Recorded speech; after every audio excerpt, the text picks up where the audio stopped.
पिछले कुछ समय से मूवीज ही नहीं बल्कि वेब सीरीज के मेकर्स क्राइम स्टोरीज को अपनी फिल्मों के माध्यम से खूब बुनाने में लगे हैं। अगर पिछले 2 साल की वेब सीरीज पर नजर दौड़ाएं तो मैक्सिमम क्राइम थ्रिलर फिल्मों को दर्शकों ने ज्यादा पसंद किया है। वो चाहे असुर हो, सेक्रेड गेम्स हो, the family man, Mirzapur, breathe, hostages, Abhay, इन तमाम क्राइम ड्रामा वेब सीरीज को सबने काफी पसंद किया। इसी कड़ी में एक वेब सीरीज पिछले साल रिलीज हुई जिसका नाम था दिल्ली क्राइम, जहां दिल्ली में हुए रियल क्राइम्स को दिखाने का काम किया गया था और पहले ही सीजन में उस सब्जेक्ट को ले आए जिसने एक समय पर दिल्ली ही नहीं बल्कि पूरे देश को शर्मसार कर दिया था। ऑफ कोर्स दिल्ली का वो केस कौन भूल सकता है। बट ऐसा नहीं है कि एक पावरफुल प्लॉट होने के कारण ही वो web series one of the best web series बनी थी।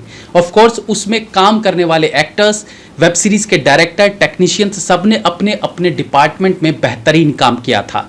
अब जब पहला सीजन इतना पॉपुलर हो जाए तो सेकंड सीजन का इंतजार किसे नहीं रहेगा। तो सेकंड सीजन आ चुका है जिस पर आज की चर्चा रहेगी। रिव्यू करेंगे दिल्ली क्राइम सीजन 2।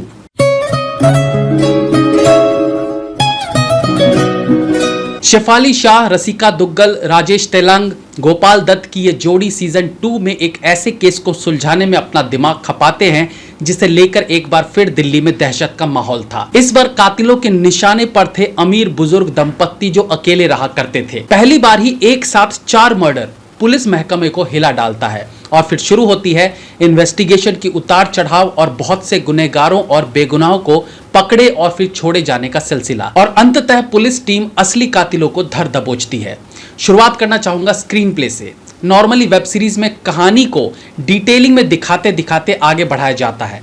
अब 6-6 घंटे की वेब सीरीज में चोर को पुलिस झट से पकड़ ले तो फिर बाकी समय में आइटम नंबर तो दिखाएंगे नहीं, इसलिए एक कहानी के पैरेलल वेब सीरीज में कई सारी कहानियां चलती रहती हैं।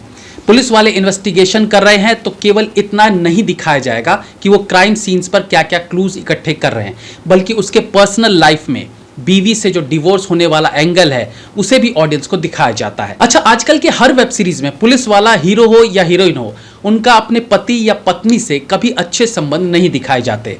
आप कोई भी वेब सीरीज उठा के देख लो, अब है बीवी है नहीं या उसने मार दी पता नहीं, बट वेब सीरीज का महत्वपूर्ण अंग उसकी बीवी थी। पाताल लोक, हाथीराम घर के कलह से परेशान था, अरनायक, रवीना टंडन घर को नहीं संभाल पा रही थी, the family man, Manoj Bajpayee बाहर भले जासूस बनते फिरते हैं लेकिन पत्नी से वो भी परेशान। तो कहानी को खींचने के लिए कैरेक्टर्स की निजी जिंदगियों को यहाँ खंगाल कर दिखाना आम बात हो गई है। तो ऐसा नहीं है कि दिल्ली क्राइम में ये सब नहीं है, जरूर है लेकिन एक लिमिट में। 1 शॉट 2 शॉट में उनकी पारिवारिक जिंदगी को दिखाकर कहानी वापस इन्वेस्टिगेशन पर आ जाती है। तो यहां कहानी तेजी से बढ़ती हुई फील होती है जहां थ्रिल और एक्साइटमेंट बनी रहती है। स्क्रीन प्ले की अहमियत का अंदाजा इसी बात से लगाया जा सकता है कि पहले मर्डर में जब पुलिस गायब हुई चीजों की लिस्ट बनाती है तो उसमें एक फेस क्रीम का जिक्र होता है, जिसे उस वक्त पुलिस वाले कहते हैं कोई क्रीम का क्या करेगा, लेकिन उस क्रीम का एक लिंक ही आगे की पूरी कहानी है। और ऐसा नहीं कि स्क्रीन प्ले राइटर गला फाड़ फाड़ के एक्टर्स से इस लिंक को आपको बताएंगे, ये इजीली अंडरस्टूड हो जाता है। और मेकर्स जिस प्रकार से क्रीम से क्राइम का लिंक बताते हैं वो इस वेब सीरीज की विशेषता है। शेफाली शाह पहले की तरह ही यहां भी निराश नहीं करती। एक एजेड पुलिस ऑफिसर के तौर पर उनकी छोटी छोटी हरकतें देखने लायक रहती हैं, या यूं कहिए समझने लायक होती हैं। बेटी के साथ बात करते हुए उनके बोलने का टोन यानी एक डीपनेस जो दिखती है वो क्रिमिनल से सेम टोन में बात करने पर बदल जाती है।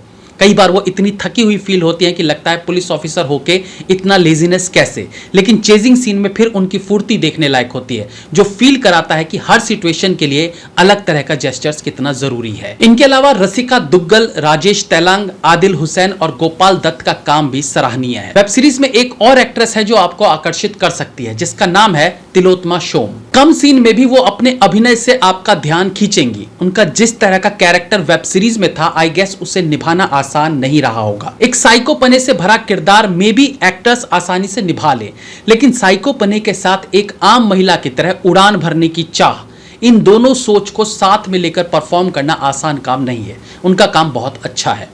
आम वेब सीरीज के मुकाबले ये कहानी ज्यादा रफ्तार पकड़े रहती है और जिस प्रकार से 3-4 एपिसोड तक एक प्लॉट बुना गया ताकि कल्प्रिट्स तक पहुंचा जा सके, फाइनल एपिसोड में फिल्म मेकर थोड़ा जल्दबाजी करते दिखे।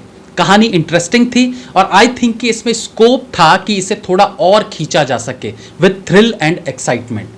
ट्राइबल जिन्हें शुरू में पुलिस द्वारा प्रताड़ित किया जाता है, लगा जैसे ये लोग कहानी से लास्ट तक कनेक्टेड रहेंगे, बट वो एकदम से फ्रेम से बाहर हो जाते हैं, जो खलता है। और लास्ट में अपराधी को पकड़ने में भी थोड़ी जल्दबाजी दिखा दी गई, इसलिए यहां फिल्म के कुछ पॉइंट्स काटे जा सकते हैं।